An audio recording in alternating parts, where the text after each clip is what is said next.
very good morning everyone. I am Somti. Welcomes you all in biology learning, and today's topic is excretion in plants.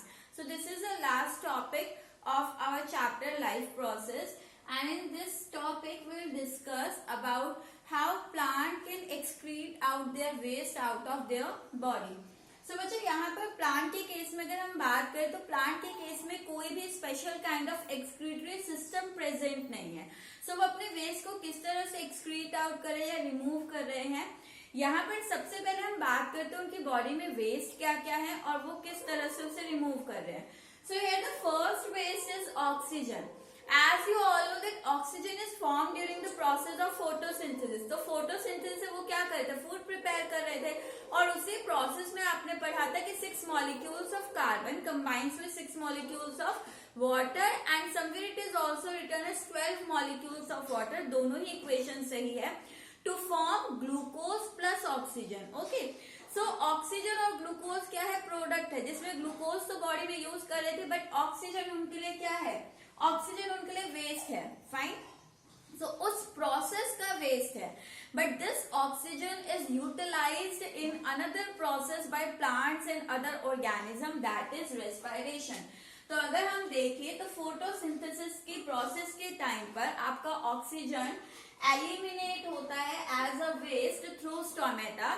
अब ये oxygen आपका कई बार plants respiration में use कर लेता है, and if it is excess in amount then it is eliminated out through the stomata. तो प्लांट इसे एलिमिनेट करेंगे स्टोमेटा की ओपनिंग के थ्रू, एंड फिर आपका यही ऑक्सीजन दूसरे ऑर्गेनिजम्स रेस्पिरेशन की प्रोसेस में क्या कर लेंगे, कंज्यूम कर लेंगे. Then the second phase here is access of water and salt. So बच्चा access of water और salt जो है प्लांट उसे एलिमिनेट करते हैं, रिमूव करते हैं by the process of transpiration, guttation. Transpiration हम पढ़ चुके, it is what, conversion of water into water vapours by living organism, जहां पर लिविंग ऑर्गेनिज्म वाटर को वेपर्स की फॉर्म में क्या कर रहा है, रिलीज कर रहा है. अब कभी भी वेपर्स की फॉर्म में जब रिलीज करते हैं, जैसे आप इवेपोरेशन भी पढ़ते हो, तो प्योर फॉर्म ऑफ वाटर वहां पर इवेपोरेट नहीं हो रही, उस वाटर के साथ कुछ अमाउंट ऑफ सॉल्ट भी जो है ओशियन से इवेपोरेट होते. सिमिलर वे में जब प्लांट यहाँ पर वेपर्स की फॉर्म में वाटर को रिलीज कर रहा है तो वो वाटर प्योर नहीं होता बच्चा, वहां पर कुछ अमाउंट ऑफ सॉल्ट भी क्या होता है उस वाटर के साथ डिजोल्व फॉर्म में क्या होते हैं, एलिमिनेट होते हैं. सो यहाँ पर आपका क्या है, it is conversion of water into water vapours by living organism, और इसी वाटर के अंदर सॉल्ट क्या होते हैं, डिजोल्व होंगे. नाउ एक और प्रोसेस है यहाँ पर गटेशन की. गटेशन को हम समझते हैं, गटेशन क्या है. So it is also conversion of water into water droplet. ये डिफरेंस है, यहाँ पर वेपर्स की फॉर्म में नहीं, यहाँ पर किस फॉर्म में, ड्रॉपलेट की फॉर्म में बाय लिविंग ऑर्गेनिज्म ड्रॉपलेट की फॉर्म में अगर वाटर को क्या कर रहे हैं, रिमूव कर रहे हैं. सो बच्चे गटेशन का प्रोसेस आपको सभी प्लांट्स में नहीं दिखता है, आपको लोअर प्लांट्स में दिखेगा, ग्रासेस में दिखेगा, और ये आपका डॉन मीन्स आपका या तो बहुत अर्ली मॉर्निंग में आपका ये प्रोसेस दिखता है, जहां पर रूट प्रेशर ज्यादा हो, क्योंकि पानी जब तेजी से चढ़ रहा होगा तभी वो आपका जो है ड्रॉपलेट की फॉर्म में बाहर आ सकता है. और ये गटेशन आपको दिखेगा कहाँ, तो इसी गटेशन की बात कर लेते हैं. गटेशन जो है वो आपको ऑब्जर्व होता है, ऑब्जर्व इन ग्रासेस में होगा बच्चा, ये आपको ऑब्जर्व, और यहाँ पर आपकी जो लीफ होगी इस तरह से दिखेगा, ये आपकी लीफ है, और लीफ के मार्जिन पर पोर प्रेजेंट होते हैं.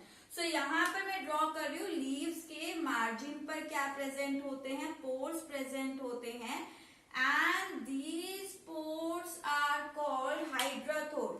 इन्हीं पोर्स को क्या कहा जाता है, हाइड्रा टर्म वाटर के लिए होता है हाइड्राथोड. ये हाइड्राथोड से आपकी वाटर ड्रॉपलेट्स जो हैं, वाटर ड्रॉपलेट्स वो होंगी यहाँ पर एलिमिनेट. ठीक है. सो यहाँ यहाँ पर आपका क्वेश्चन अगर पूछ लिया जाए 1 मार्क्स में कि लीफ की पोर्स जहां से वाटर ड्रॉपलेट की फॉर्म में एक्सपेल या रिमूव किया जाता है, वो पोर का नाम क्या है? तो दैट इज योर हाइड्राथोर। उसे क्या कहते हैं हम? हाइड्राथोर कहते हैं। So this is how the salt and water is eliminated by the process of transpiration and guttation। अब बच्चे जो सॉल्ट है ये एक और तरीके से एलिमिनेट किए जाते हैं। कैसे?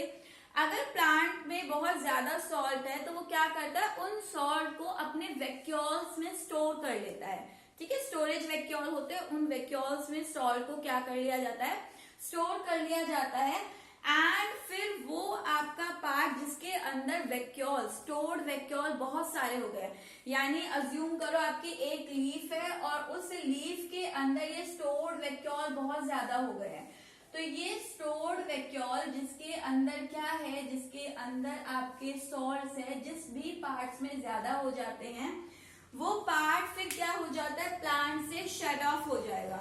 यानी कि आपका वैक्यूल में सॉल्ट्स को स्टोर कर लिया गया और धीरे धीरे वो पार्ट क्या होगा, वो आपका ओल्ड होकर प्लांट के से क्या हो जाएगा, शेड ऑफ हो जाएगा। सो ये भी एक तरीका हो सकता है सॉल्ट, एक्सेस ऑफ सॉल्ट को एलिमिनेट करने का।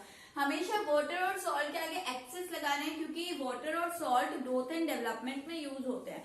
तो जो एक्सेस है, जरूरत से ज्यादा है, सिर्फ वही आपके वेस्ट कहलाएंगे, अदरवाइज वो आपका वेस्ट नहीं कहलाएंगे। Okay, now coming to the next, that is gum and resins. Gum and resins कई बार आपका जैसे रबर प्लांट वगैरह होते हैं, उनकी स्टेम को कट किया जाता है तो उनसे फ्लूइड एक्सपेल आउट होता है, तो वही आपका रेजिन कहलाता है। ये गम और रेजिन्स प्लांट के लिए क्या होते हैं, प्लांट के लिए ये वेस्ट होते हैं, कोई आपका यूज नहीं होता। सो यहाँ पर ये गम और रेजिन्स जनरली प्लांट जो है वो अपने प्रोटेक्शन के लिए बनाते हैं कि कई बार क्या होता है, जैसे ओल्ड हो जाते हैं प्लांट तो जो बैक्टीरिया होते हैं, इंसेक्ट होते हैं, वो उन पर अटैक ना करे, उसके लिए उनके पास क्या होता है, गम और रेजिन्स होता है कि स्टेम को अगर खाएंगे तो रेजिन्स टॉक्सिक होते हैं, तो इंसेक्ट उन पर फीड नहीं करते। तो ये गम और रेजिन्स जो होते हैं, जो कि एज अ वेस्ट बनते हैं, ये आपका स्टोर किए जाते हैं कहाँ पर, जाइलम फाइबर में। और फाइबर लिख लूं तो आपको पता है जाइलम फाइबर क्या, एक तरह का डेड सेल है, तो जाइलम फाइबर में आपके स्टोर होंगे, जो कि एक डेड टिश्यू है। तो ये नॉर्मल प्लांट की जो मेटाबॉलिक रिएक्शंस चल रही हैं वो तो लिविंग सेल में चल रही है। सो यहाँ पर अगर इन्हें स्टोर कर दिया जाए तो ये प्लांट के नॉर्मल मेटाबॉलिक प्रोसेस और रिएक्शंस को ऑल्टर या बॉदर नहीं करते हैं। Okay, then the last is कि कई बार प्लांट जो है अपने वेस्ट को रूट के नियर बाय भी एक्सक्रीट करता है। तो कई बार गैसेस के फॉर्म में, लिक्विड के फॉर्म में, ड्रॉपलेट्स के फॉर्म में प्लांट जो है वो सिंपल डिफ्यूजन के थ्रू रूट के नियर बाय भी वेस्ट को क्या कर सकता है, एक्सपेल कर सकता है।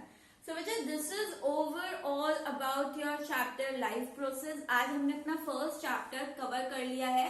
Now what you have to do, you have to read out your NCERT line to line, okay, and you have to go through all the in-text and exercise question.